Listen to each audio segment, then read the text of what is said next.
First, I want to start by thanking everybody for coming out. I'm Judy McDonald. I'm past chair of the Faculty Senate. I'm joined today by Denise Yost, who is chair of the Faculty Affairs Committee of the Faculty Senate. And we're here to talk to you about some of where this tracks and titles document came from and where we're hoping it'll go and what we think are things that we still have to iron out. And so I'll start actually by changing the title. We're really talking about tracks and appointments. And I want to clarify, an appointment is what it says in your offer letter, it's what it says in the HR database, that kind of thing. A title is what you sign when you sign a letter. It's what shows up in a directory, that sort of thing.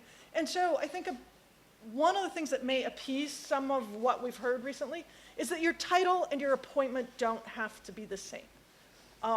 A really good example is you can be appointed as a scholarly associate professor career track, and your title can be county director. So oh, that wasn't at me, okay. So realize that what we're trying to sort out with this document is just to get some appointments set up, and that titles can be more versatile. They can be more localized, as in certain units will like certain types of titles, and as long as the unit's happy, Faculty Senate is not going to want to be in the middle of it. So let's keep that in mind as we go through. Let's see. I want to start with some of the history. Back when I came in 2001, and when I first came, the faculty outside of the tenure track were less than a third of the faculty. Then we hit the budget cuts in about 2008, and by 2016, we were very, very close to being 50-50. So in Senate, we looked at this and said, half our faculty are in this category of not in the tenure track. And so we set up a task force to look at what was going on. It was chaired by Sheila Converse, who is a recently retired clinical professor, and Kurt Wilkie, who is a senior instructor. So the task force met a lot and talked about all the issues, not all the issues, but because there's a lot. There are a lot of issues. There's a lot of things we need to do to be able to move half of our faculty into positions of more confidence in the longevity of their jobs, into better contracts, better wages. There's so much that needs to be done. So those of us who are, like me, who are talking today, I don't think that I've got very far with this, but I do think we're doing some important things. So, I guess I just said everything on this slide. The biggest thing I want to do with this particular initiative is shift the climate. So one of the things that we want to move away from is calling people, next slide, there we go. Yes, okay, sorry. We want to shift the narrative. I don't like words like temporary. Every time Leanne Hunter gets up on the stage and says, I'm a temporary faculty member, it just breaks my heart. I mean, no, you're not a temporary faculty member. So we want to get away from language like temporary, and I really don't like calling people by what they're not. So I really don't like the term non-tenure track either. Career track is a term being used by other universities, in particular universities in the Pac-12, which is the senates of several of the Pac-12 groups. Universities get together at something called the Academic Leadership Coalition, and we talk about all the things that we're struggling with, and this is a big issue always. So career track is being used by several of the Pac-12 universities now as a much more accurate description of many of the faculty who are not in the tenure track.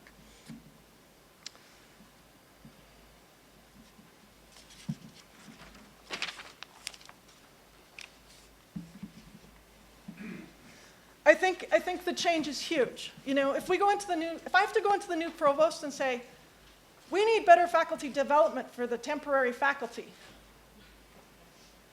It's a very different conversation than if I can walk into the new provost and say, we need faculty development for the career faculty, for the career track faculty. It gives us just, it shifts the narrative away from this idea of temporary to this idea of we're here for the long haul, we're going to have careers here, this is everybody's institution, we're all a part of it, we're all moving forward. So that's one of the single biggest goals, maybe the single biggest goal in the tracks and appointments document that many of you have seen and that's posted on the Senate webpage. So when I look around, I see three tracks. The tenure track, don't need to talk about. We're pretty familiar with it. The career track, we'd like to see on 1 to 5 year terminal or rolling horizon contracts. Some of the career track are on contingent contracts, and hopefully we will get more opportunity for people to be on continuous contracts if that's the contract they like. We're not trying to, certainly the Senate has no interest in pushing one contract above another. It's the contract you like that we would like, the contract that best suits you that we would like. It's hard. You know, in about 5 years ago, we got the 5-year rolling horizon contract available for clinical faculty at the associate and full ranks, and I've yet to meet anybody that's got one. The continuous is a lot easier sell, and I do know people on continuous contracts, and they're very happy with their contracts. So, some goals, we want 3 ranks in every category.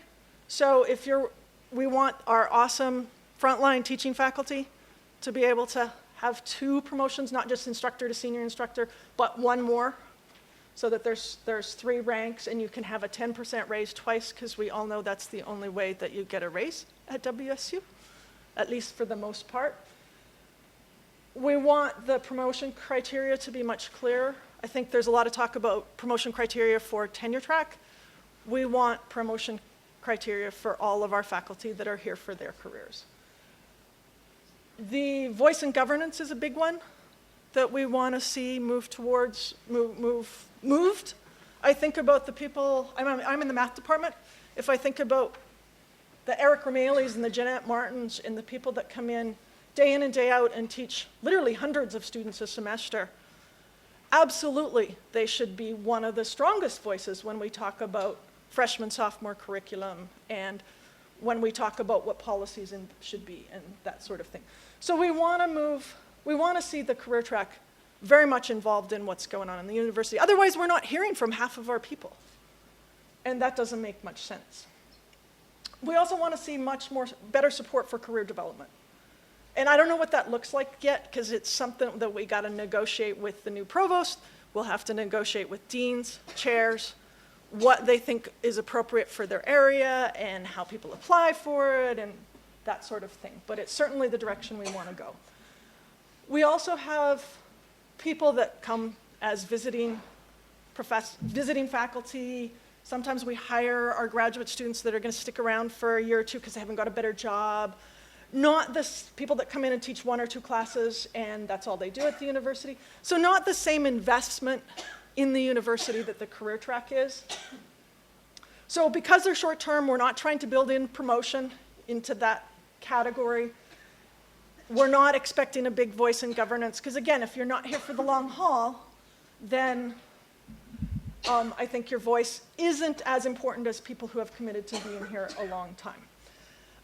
One of the things, we have a form up on the Faculty Senate website if you go to town halls, and then you go to the tracks and titles area, you can find a place to leave comments. And one of the comments was about raises. And so the person didn't leave me any way to get a hold of them. Like, we're not tracking who leaves comments. So if you don't put your name in it, we don't know who you are to get back to you. So what we had thought for the short term was to give people the average raise. So I'm going to give you an example of what that means.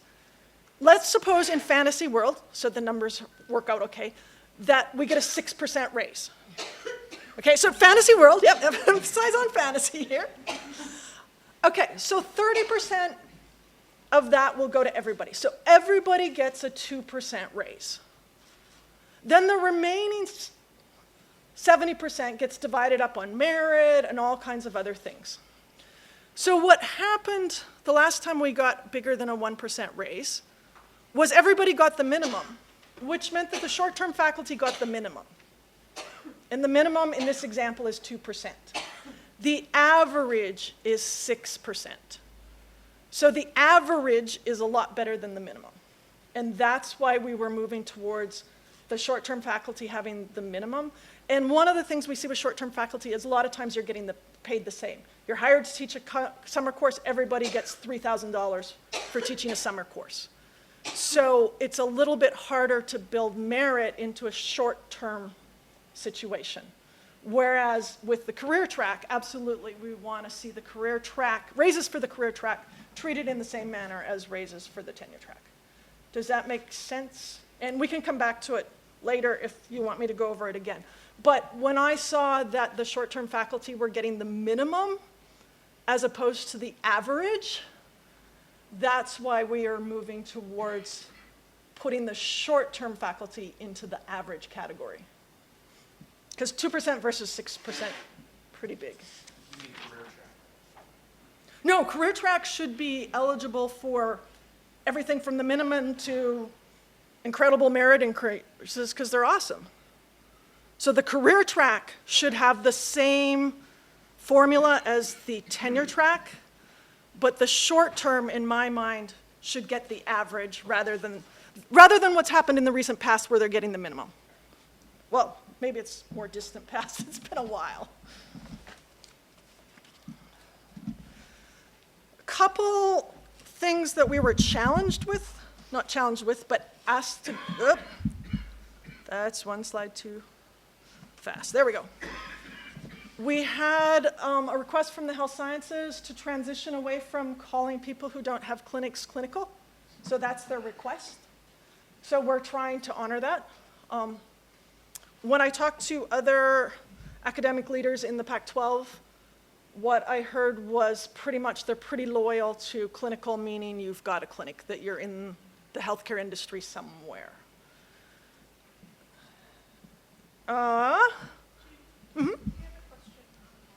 Can we hold questions till we're done the presentation? Is that okay? Yes. Yeah, okay. Because otherwise, I want to get through it and then, yeah. Because maybe I'll answer it.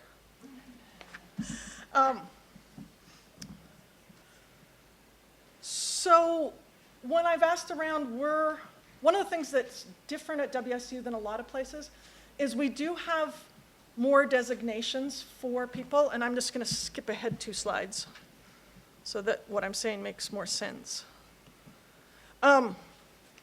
We definitely distinguish between our instructors and faculty who are doing more than just teaching. They're involved in scholarship, they're involved in administration, they're involved in advising, they're doing outreach, they're just a much bigger portfolio than just teaching. And when I've asked around, and I've asked around a lot at other institutions, nobody else has a good name for that. I think it's something that we're doing much better than anybody else. That very middle column to me is a really important group. I don't like scholarly, and I can't find anything better. So when somebody comes up with something that's better, I'll just be so happy. But we've looked at what other universities are doing.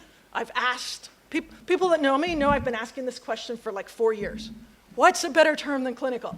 And not finding any good answers. I would say the same is true with what's penciled in right now as instructor 1, 2, and 3. Not great. Not great. When somebody points out something better, we will be very, very happy.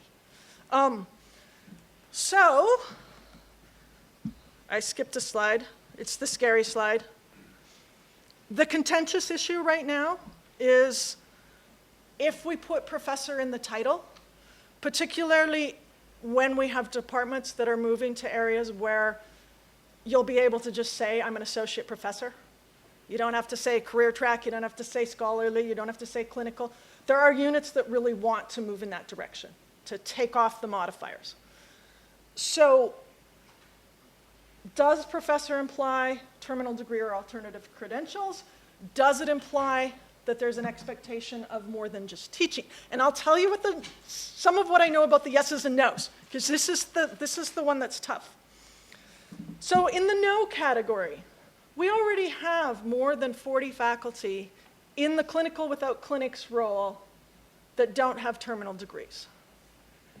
And the suggestion of terminal degrees is absolutely traumatic to this group. I mean, they're really upset, and justifiably so, and not what was intended to happen. So at the very least, we have to make sure that what we do with this group is fair. And right now, I think they're feeling like not fair. They're feeling scared, and we want to get through that into a good place. Second group that's pretty vocal in the no category on this one is the group that really values people from industry. So people I talk to in comm, people I talk to in certain areas of engineering, people I talk to in certain areas of extension say, but we need to be able to hire out of industry. All we can offer them is a good title, because we can't offer them a competitive salary.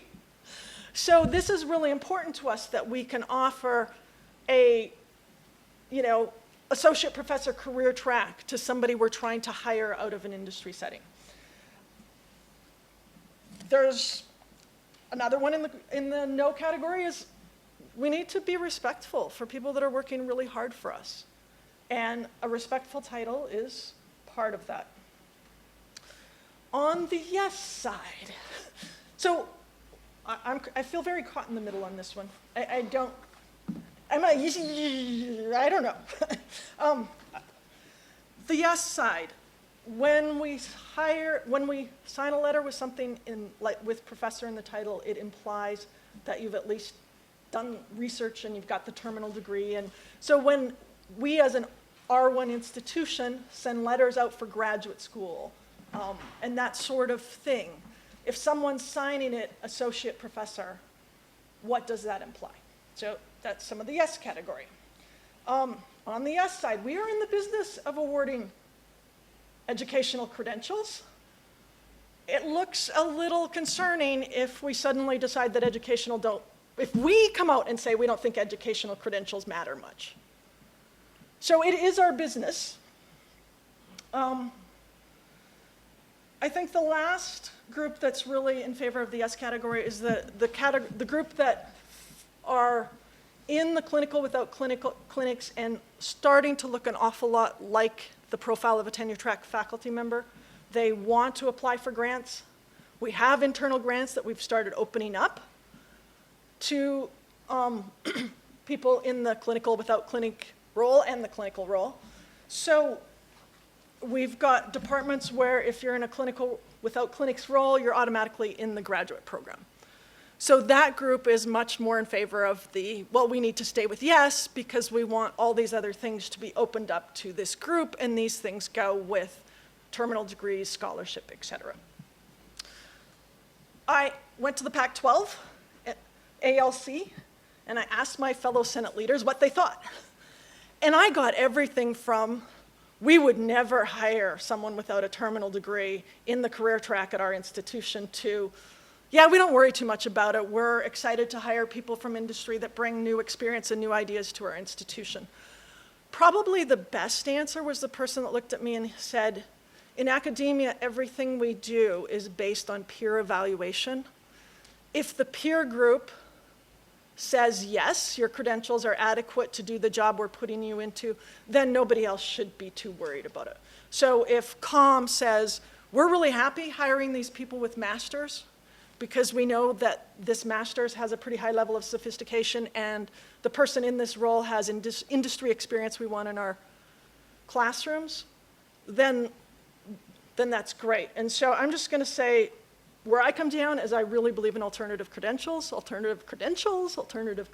and we need to maybe let units sort out what an appropriate alternative credential is for them, and us not be in the game enforcing it one way or another. So for example, if we say terminal degree or alternative credentials, it leaves a lot of flexibility to the units to decide what is the right thing for their unit based on the type of profile they want to hire to have in their teaching and research ranks. Last thing, I want to talk a little bit about the timing. Right now, the Faculty Affairs Committee is tearing their hair out looking at this. I think that's fair to say. If we can come up with something we're okay with, I don't think we're going to get to some place where we're all going, yeah, I love it. I don't have any illusions about that. If we can get to something that we're all comfortable with by March 21st, if it goes to steering March 21st, it would go to Senate March 28th and be voted on April 11th. So that's kind of the timing we're looking at. That puts us in a position that when the new provost comes in, we're talking about our career track faculty. And that's a place I personally would really like to be. If it doesn't go to Senate this year, I don't know what happens to it. Maybe it just gets shredded. Or maybe we come back next year, I don't know. But that's the timing of it all. And so I'm gonna, Denise, did you have anything you want to add before we open for questions? First of all, thank you. And thank you all for being here today. We really appreciate whatever questions you'll bring and have open ears. I think Judy covered a lot just in these opening slides, and it does feel like there's tendrils kind of everywhere. So just a reminder to be focused on what this is for tracks and appointments, because there are a lot of different side issues that we would like to address in the future, but this piece has to be in place. This kind of framework moving forward does need to be in place. And I'll just come back to, the spirit of the document that I received, because I don't have the whole backstory and history that Judy does in creating it. This document is meant to move us all forward and to honor the appointments that we have and what we do in those appointments, so that the descriptions actually match, the appointment that you have. And then, like she mentioned already at the beginning, maybe a working title within unit that makes the most sense. So as we kind of move into this discussion section, just remind everyone that that is kind of the thrust right now. There are certainly at least a dozen side issues that can and need to be addressed. We just can't do it all in one document at one time. So we're looking at the designations that we've put forward and what makes the most sense, and maybe even wording, particulars, about the degrees and alternative credentials. I think she gave a sweet overview of the kind of positive, negative there, and you might have more thoughts that we'd like to hear. So that's what I would add. So we're gonna, in the interest of making sure that people not in the room get a chance to talk, we'll move Amy. You said you had questions from the live stream. Yeah, I have one question here from D. Brand. Can everybody hear me okay? I'll repeat the question, so just go for okay. it. Because you have 1 out of 2 mics. There isn't a clear spot for a majority of those who are labeled as clinical faculty but do not have a clinical site. Would that fall under career track? And we only received 0.54%. I believe they're talking about a raise. Out of the 1%? That's my understanding. I did also include in here that people need to phrase their questions in such a way that it Okay, can be. so the intention is that the clinical without clinics would be in the scholarly group. So let me go back a slide. And you'll see if there's question marks around it, it's because I don't like the title, but I don't have a better one. So when somebody shouts out this incredibly good word instead of scholarly, I'll be ecstatic. But people come up to me and they say, we don't like scholarly. And I say, what would you like instead? And they'd say, oh, we don't have anything better, we just don't like it. That's not helpful. Yeah? Well, we repeatedly suggested professor of practice. Is it true that the reason you're not considering that is because of the provost preferences? No, not at all. I don't know who would have told you that. The only reason that I also have had a group come to me and say, we don't like professor of practice because it's not any different than clinical. It implies that you are in the medical field. So that's the only reason we're not. And so I will say that no one's ruled it out. Okay, so we'll move to Mike in Vancouver.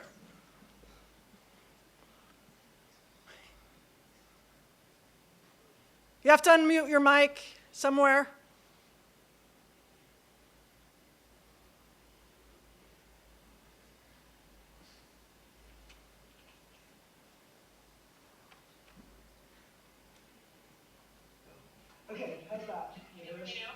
Yes, we can hear you now. Thank you. Okay.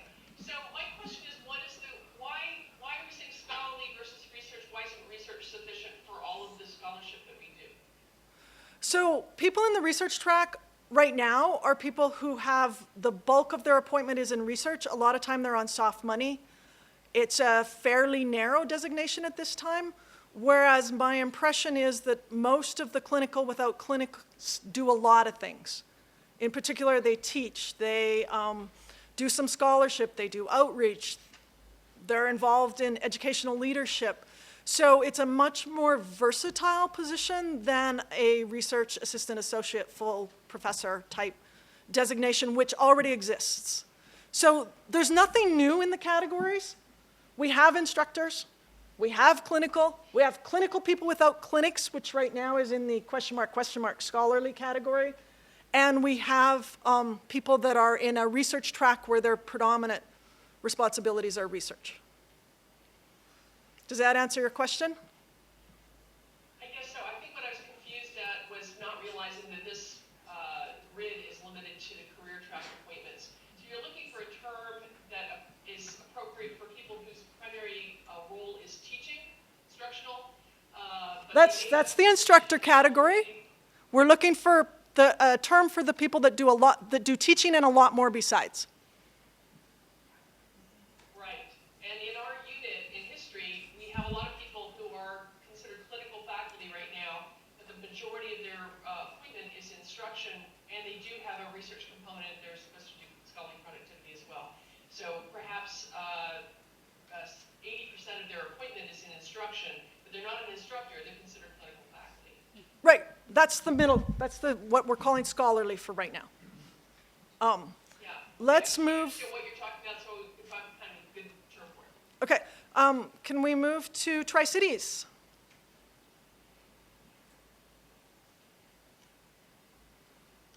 Any questions in Tri-Cities, Sarah? No, I don't think so right now. Okay. Spokane? Hi, this is Celestina in Spokane. One question I have is about the phrase with clinics and without clinics across the clinical and scholarly.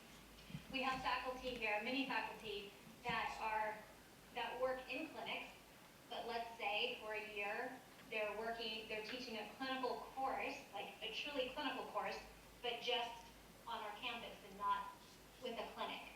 And most of our faculty, at least in nursing, have to have clinical practice, so they're affiliated with clinics, but not through WSU. So The with and without clinics is confusing to me. So we in the Senate aren't particularly interested in drawing that line. We really trust you in your unit to figure out what's appropriate and what you're comfortable with as far as titles. And remember, from my perspective, this request is coming from the health sciences. It's not something I dreamed up some night when I wasn't sleeping well. No, I just wonder if when, instead of with clinics, if it just makes sense to say vet med, medicine, nursing, pharmacy, as opposed to a clinic, a thing. Do you know what I mean? Well, there's some clinics, I believe, in psychology and places outside of those particular colleges. And so someone in psychology with a clinic, I presume, would like to keep the title clinical professor. So the with clinics and without clinics won't actually continue to appear. It's just a way for us to talk about the situation in the short run. So clinical with clinics and clinical without clinics is a way for us to divide what we hope what the request is to be clinical from the request for something else, which is currently listed as scholarly. Moving to, trying to think we missed somebody. No. This is Kim in Spokane. I'd still like to ask a question, please. Sure. I'm at the College of Pharmacy. And my question is, what would be the path for faculty that under the new designation might go into research to become tenured track? Because we have faculty who start out in more of a teaching role with a smaller research percentage, excel in research, do well with that, and want to move into more research and less teaching. But as it is, in the document, it said moving clinical or career to tenure track means you have to apply for an advertised position. And to me, that means I have to wait for a job that sort of meets the description of my current job, but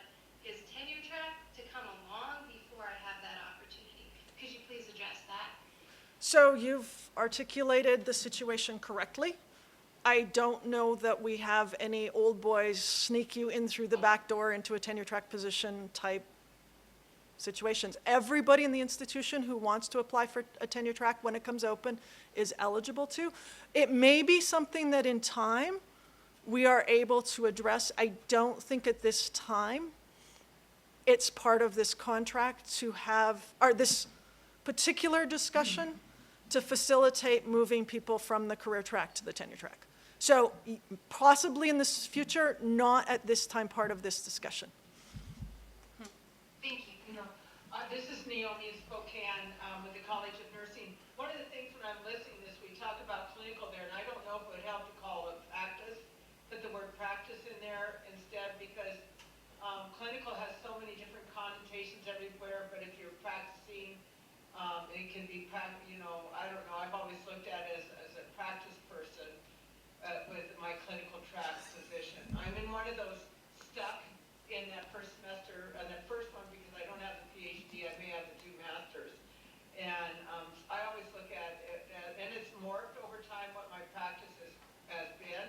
Now it's more different than at the clinical site. So I don't know if practice would be a word that could be interchanged or put in a few places to. So I don't know if you heard, but there's a group in the room at Pullman that want the scholarly to be named professors of practice. So I don't have a problem with the word scholarly, but yeah, I think that sort of says what the clinical track is. Whether or not you research, So that's my problem with professor of practice. That was just articulated right there. We're happy to have, if the health sciences want to send us a more articulate way to talk about clinical faculty than what's in the document. And the other thing I'll emphasize is we're going to put through a document, and then next year we're going to have people say, we really need to do this with it. And we'll be like, okay, let's make some amendments. Let's fix it. Let's get to a better place. So moving to the Pullman room. Yes? 2 thoughts. One is, could we use Qualtrics to do a survey across the university and specify particular questions and issues? So we did that. We've done it once. It was very, very difficult in the sense that we had a terrible time. Could you repeat the question? Oh, I'm sorry. Yes, thank you. So the question is, should we do another Qualtrics survey? And my initial answer is, we did one. It was very in-depth. It took a tremendous amount of energy. And if you would like to volunteer to do another one, great. I mean, if we have faculty that want to come forward and set up a Qualtrics survey and analyze the results, that would be spectacular. But that also means that we're going to take this document and shred it. I mean, it's not going to be in place for the new provost. So more important than that, I'd say, is that we really appreciate your efforts in terms of, talking with other Pac-12. How much with the task force or others have looked into, researched how different titles are being used across the university system in the United States and even in, like in Europe? I know that lecturer, for instance, carries a totally different meaning, not only within certain universities within the U.S., but in the European system, et cetera. And I just, to say that those titles do matter, and we really appreciate your efforts to try, not only to satisfy internally, but as WSU functions within the broader, American and even world, global university system, academics world. So the question is, how much have we looked at what's happening at other universities in the United States and outside of the United States and in Europe? And the answer is we've done lots of web crawling. And I certainly feel like our categories are really good and match or are better than anybody else. I have not found vocabulary that leapt out at me beyond the career track. I like the title career track a lot. But as far as what do we say instead of scholarly? Because that to me is the big one. Clinical, research, those are easy. What's more respectful than instructor 1, 2, and 3? I think that's also an issue. I haven't found anything, and I have looked a lot, and other people that have been involved in this have looked a lot. Liz? Yes, could you go to the terminal degree, please, because I just want to reference that.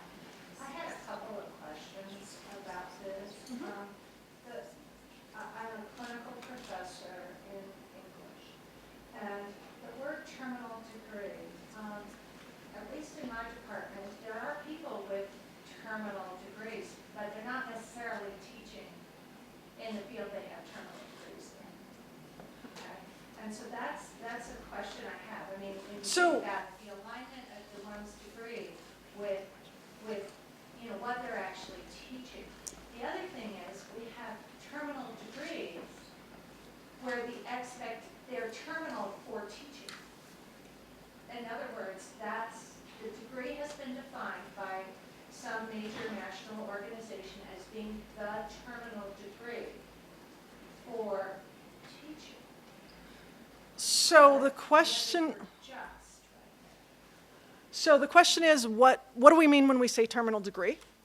And what's implied as far as if you have an MFA, for example, but you're teaching something that's not directly related to what an MFA is normally the terminal degree for, how does that work? And again, I personally feel like it's up to the units to make that decision. It's not something that we want to put in the faculty manual and then have to go through the whole process of putting it through FAC, putting it through Senate, going to the president, going to the Board of Regents to change it. I feel like that's something, I'll come back to my Pac-12 friend that said, peer evaluation is what you should trust. And peer evaluation happens at the unit level. I don't come over with my math degree and evaluate English PhDs or English MFAs or English masters. May I ask a follow-on to that? Sure. Can I just pause at that real quickly? I'm hearing that the audience is having a hard time hearing questions and comments. Can we make sure that we're repeating questions and talking into a microphone? I'm sorry, I'll try to be more detailed in my repeating of the questions. Yes, Judy, I heard you say earlier your preference is this peer looking back at credentials, particularly for terminal degree or alternative credentials.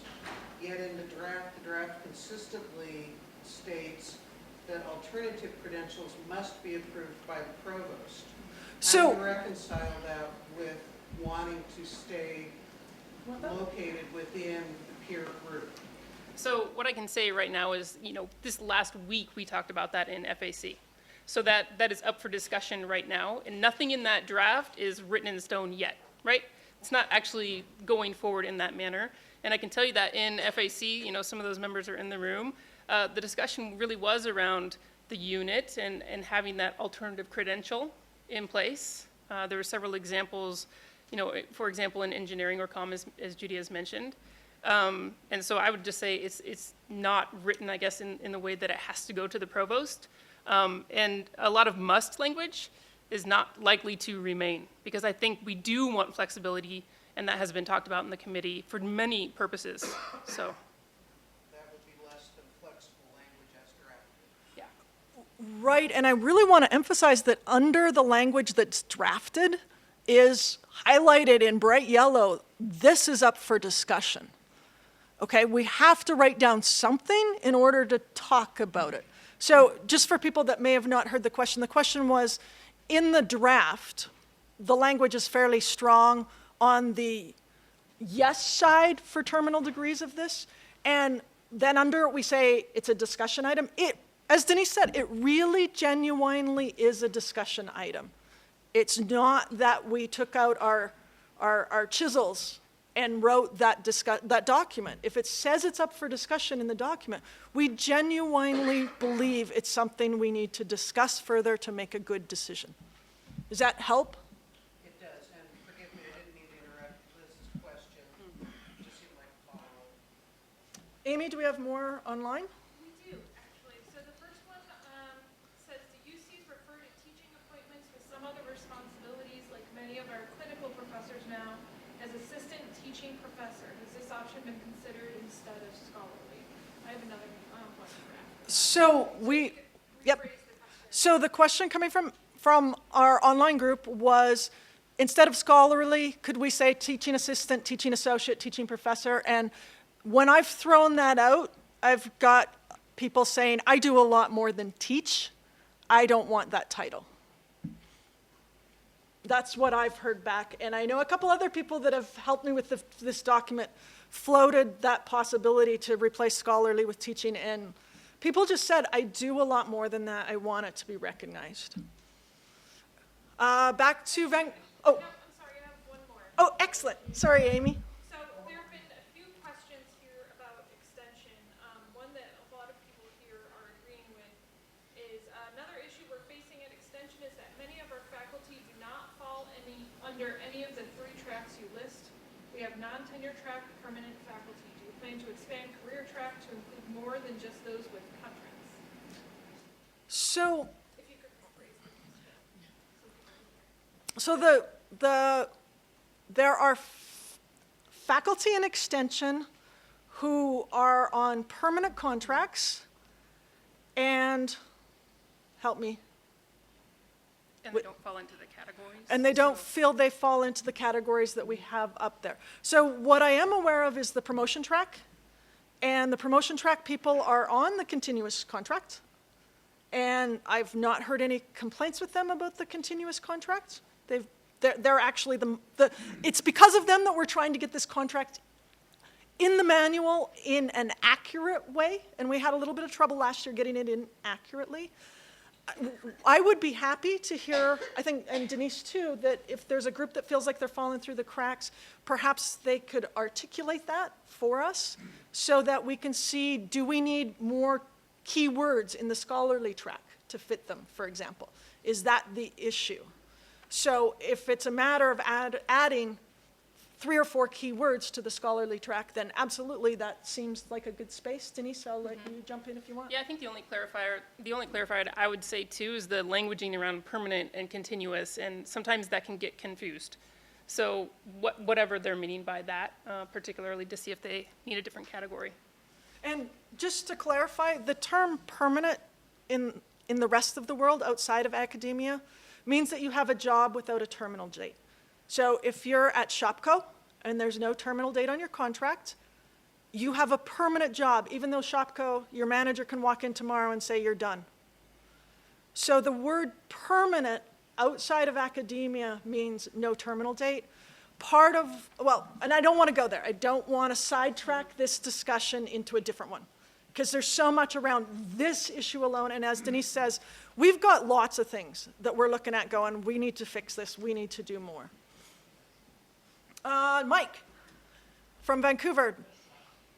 Yes, hi. I'm Ron Pimentel. I'm a business clinical professor, and I like the title clinical. It works for me. The clinicals in the College of Business here in Vancouver all have PhDs. We all have research to do and major outreach programs. I do a lot of outreach to the business community. And for me, the term clinical works. My research is more practical and less pure research that the tenure track does, and I fulfill an important role.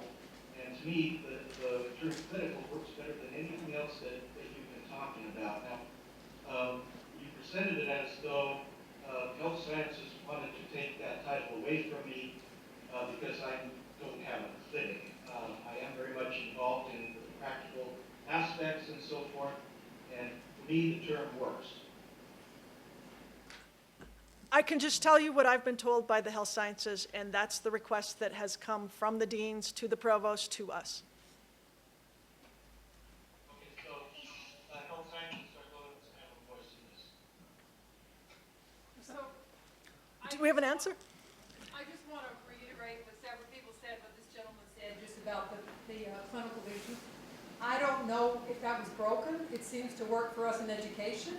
Professors of practice would be a better option, but I guess my bigger question is, what is the process then next for this to, when you talked about some March dates, and you said there was a survey that went out. I mean, my recollection, that survey, if it's the one I was thinking of, was really more of a 2015. satisfaction It was survey 2000. about clinical. So it wasn't really addressing these kind of changes, so I just didn't know what the process was for moving this to the next step. So the process for moving this to the next step is that, as with all faculty-related issues, it will go to the Senate.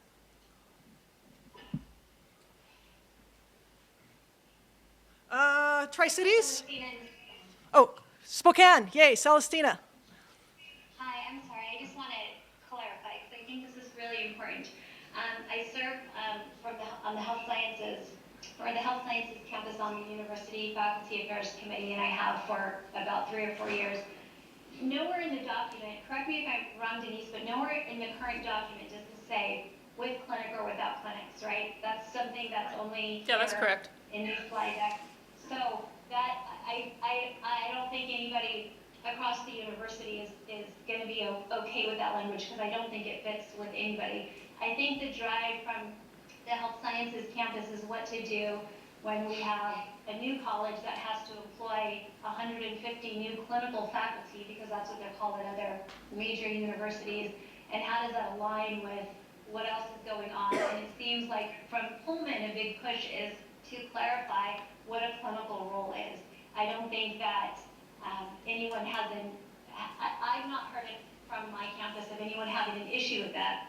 It's really what to do as we grow and expand, but not to take away titles from other people. It's just how does it fit as our campus is changing and growing, and how can we include other faculty that aren't in a classroom with a heavy teaching load and then doing some type of research or scholarly work. What do we call the faculty that rotated to just teach one very specific clinical component in a course? So Celestina, if it's not the case that the pressure we're getting from the provost, allegedly from the health sciences, is to reserve clinical, it would be great to hear back on that. I mean, I think all of us, and I think that would solve a lot of problems. If the health sciences came back to us and said, oh, I'm sorry that you misunderstood, or that's not what we wanted, or that's not what we said. I certainly don't want to speak for the 3 deans on our campus, but just from sitting through faculty affairs, the only thing that we've been trying to tweak is how can we include additional clinical faculty. Yeah, and I would just say as a point of clarification too, I think the with or without clinic here is really just for illustration purposes. So when we're talking about those who are currently appointed as clinical and then moving into the career track, maybe under a different heading, maybe scholarly, what does that mean versus the purely clinical? And I would say back to the question or the comment that was raised in Vancouver. There is no spirit of taking away, and there might be to reserve, I guess, but I haven't even heard that. So that's news to me. There is no spirit of, I'm going to take your title away. So I just want to be clear that I'm sorry that you feel that way. And the spirit is really, how do we, as we evolve, include everyone and have them have appropriate titles? And so, again, I just want to come back to the title and appointment. So whatever the appointment is going to be is a very specific thing in the university. It could be that in areas professor of practice might be the best title for you to use as a working title. And other areas, maybe clinical is a more broad designation that includes, people in the health sciences and maybe someone in business from Vancouver. I'm kind of just throwing that out there, but there is the real issue of what do we appoint as, and can that match as closely as possible to what you do? Because clinical really does hold a lot of weight outside of this university. If we want to go beyond the university into that larger picture, clinical means something, and it doesn't have to match perfectly for everyone. So we're trying to get language that makes it flexible enough where that term is functional, and also to kind of rein in the titles that have sprawled at WSU historically. So speaking of the sprawl, when we went to survey the non-tenure track faculty, we were handed 2.5 pages of titles. Okay, Tri-Cities. I was going to add in about the clinical titles. I think there's also, so I'm in the psychology department, and I know that I've discussed with other clinical faculty the concern that in our field, when we're called clinical, that has a very different meaning. So I am right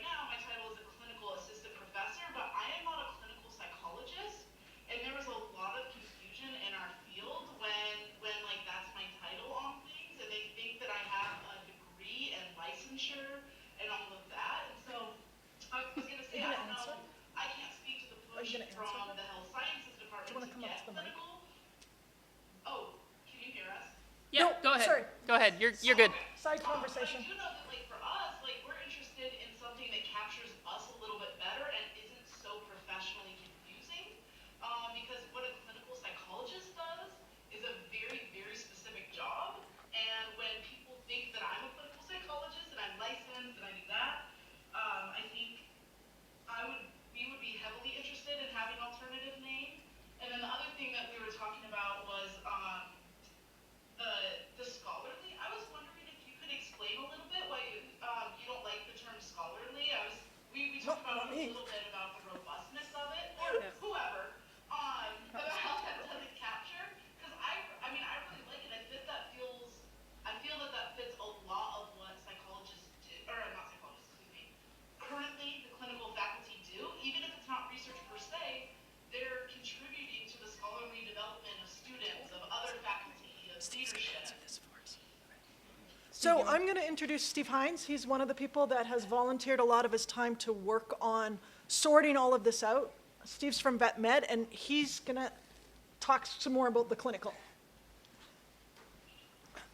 Yeah, I thought Denise did I thought Denise did a really good job of addressing it. And first of all, I worked with the deans and the associate deans from the 4 health sciences. And we did hope to redefine that term clinical because of the confusion that was raised about people who do clinics, like a clinical professor of psychology. There was never any intent to take anything away from anybody. It was more to clarify. I think what our vision was from the beginning was that not to take anything away, but to, first of all, to clarify. But second of all, I think for many of us, we thought that faculty who are in these currently clinical track, soon to be career track, those secondary titles would go away. Someone that would not just be a clinical associate professor, they would just be an associate professor. And then the track itself would disappear. It would become more of a HR sort of thing at a departmental level, but people wouldn't be signing their documents and things like that. And so we thought that would clarify, especially reflecting the fact that in the health sciences, clinical does have a very specific meaning throughout the whole profession, and it's a huge profession. So my question was, I think it was the gentleman from Tri-Cities who felt like that clinical worked for him and was being taken away. If it was just associate professor, would that still work? No, sorry. That's Vancouver and not Tri-Cities. Yeah, I'm sorry. Go ahead and answer the question, but I have other responses. Well,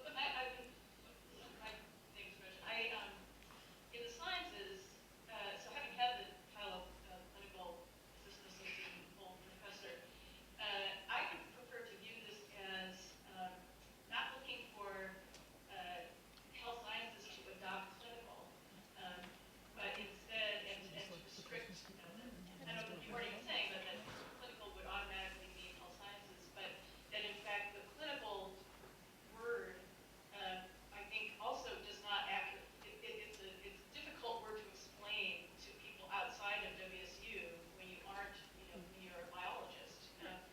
And so I would probably maybe just reframe it as the clinical portion of the title exists, but the problem is that's the only term we have right now for people doing a wide range of faculty work that aren't in the tenure track, where the word clinical is sort of inappropriate. And so clinical may be great for those, and maybe it should be just, since there are some units and colleges that may choose to use the clinical modifier, but that for those who really aren't doing something for which the word clinical makes any sense, Yeah, that there's a clear alternative that affords the same kind of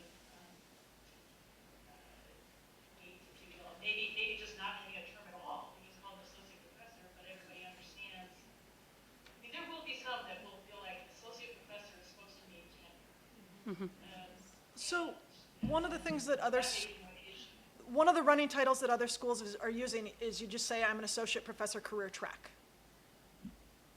Like our extension people say, I'm an associate professor promotion track. Anyhow, sorry. There's also a lectureship. This is a title that is something that is widespread in Europe and the United States.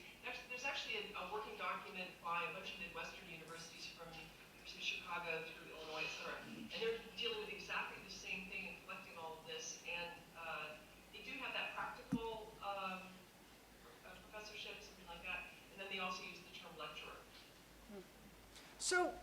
first draft, I had lecturer 1, 2, and 3 as the career track and instructor as the short-term track, and the non-tenure track faculty task force individuals asked me to flip it, so I did. But this gets back to going with broader, consensus across the university system, as Sue's referencing, as I did earlier, about not just what internally we prefer or don't prefer, but how these titles affect us, not only at WSU, but in our academics beyond WSU, as we interact with the professional associations and with colleagues in other parts of the world. So again, we've looked at that. So the question is, our titles shouldn't just be what is important to us internally to WSU. They should reflect what's going on elsewhere. And I really have spent a lot of time looking at what's going on elsewhere, and there's no consistency in titles. No, but there's nothing called scholarly professor either. That's made up, and that just seems to be And again, I'll say when I went to the Pac-12 that they fold their, what I'm calling the scholarly rank, into the teaching faculty. And I think that we have a group that would prefer not to have that happen. Maybe it's just 2 more questions, just for time. We'll go here, and then we'll go to Aaron in Vancouver. So if we do what Steve mentioned, which is you drop clinical, you drop all those things, and you're just saying, I'm assistant, I'm associate, I'm full, do the tenure track faculty have a problem with that name being applied to everybody? Some. Is it enough to make it so that that's not an acceptable solution to the questions? So the question is, some units are ready to go to the level of saying, you can just call yourself an associate professor, period. You don't need to put scholarly or clinical or career track or anything on it. And then the question is, how much will the tenured faculty feel that that's unacceptable? And my answer is that it seems to be unit dependent. We do have one very strong comment on the website already. One of our feedback forms already has, a person that has written in and says, no, I'm not okay with these titles being just assistant professor, associate professor, professor. Yes, that is an issue. How prevalent it is, I don't know. My impression is it's very much unit dependent. That we have, as Steve says, we have units that are ready to do that. No problem. And we have units that aren't even thinking that way yet. And it may take them a while to get there. And again, the appointment is what we're talking about here. The titles is complicated and needs to be worked out, but I hope we won't hold up the appointments document because we don't quite know yet what the titles will look like across the institution. And I will just add to that there are also plenty of tenured faculty that realize there's an issue. There's an issue with how we title and have temporary faculty and all of that. And I think they see their colleagues in significant roles and want those acknowledged. So that was just an addition there. This is the last question to Aaron in Vancouver. Thank you. So we've been talking a lot about terminology, and I'd like to take a step back from that and just try to contextualize where this conversation is going. And the way I'm interpreting this is that the university is now stepping up with recognition of needing to acknowledge temporary, or what has been called contingent faculty, and moving away from that. Am I interpreting that correctly? Is looking to create circumstances where that temporary nature is that's trying to be resolved? We're all nodding yes. So thank you for that cap and on the spirit of what we're trying to do. Judy, Steve? One thing I'd like to say is I've been involved in this about 3 years. Judy had been involved much longer than me, and I've now talked to a number of groups about this. And this is a discussion that comes down to every time, and we come down to no matter whatever group you're talking to finds these language or some terminology or something that affects them in a different way. And that it keeps going round and round and round, although I think the larger goal, which is what was just explained, I think is pretty widely shared. And so what we have is a compromise that nobody is really completely happy with, including those of us who put lots and lots of time into it. But it seems like a way forward. And from there, we can work more on the details and work out some of these other issues. But moving forward seems like a really good idea to me after spending 3 years on it and thinking it gets us somewhere better. And so I think that's why, because this kind of conversation can go on for years. And it has. And it has. It has. Steve is not overestimating the number of years that have been put into this document and the number of times it's been rewritten and the number of times we've tweaked it and tweaked it. Every time I went and talked to a different group, I'd go back and rewrite it, back and rewrite it. And finally I give it to Denise, and Denise said, Judy, stop rewriting it. No, thank you everyone for coming out today. I'm happy to hang around here in Pullman for longer. If you go to the Town Halls tab on the Faculty Senate website, you can enter comments. If you want me to actually interact with you on your comments, you need to tell me who you are, because those comments are anonymous at this stage. Thanks everyone for coming out. Thanks for sharing with us. And like I said, I'm happy to stay here in the room in Pullman and talk to people longer. And I'm not sure, I think our AMS guys were booked till 4, and they've had a full day helping us out. Thank you to the crew that came together and helped us with this. Thanks. Thanks for those online as well.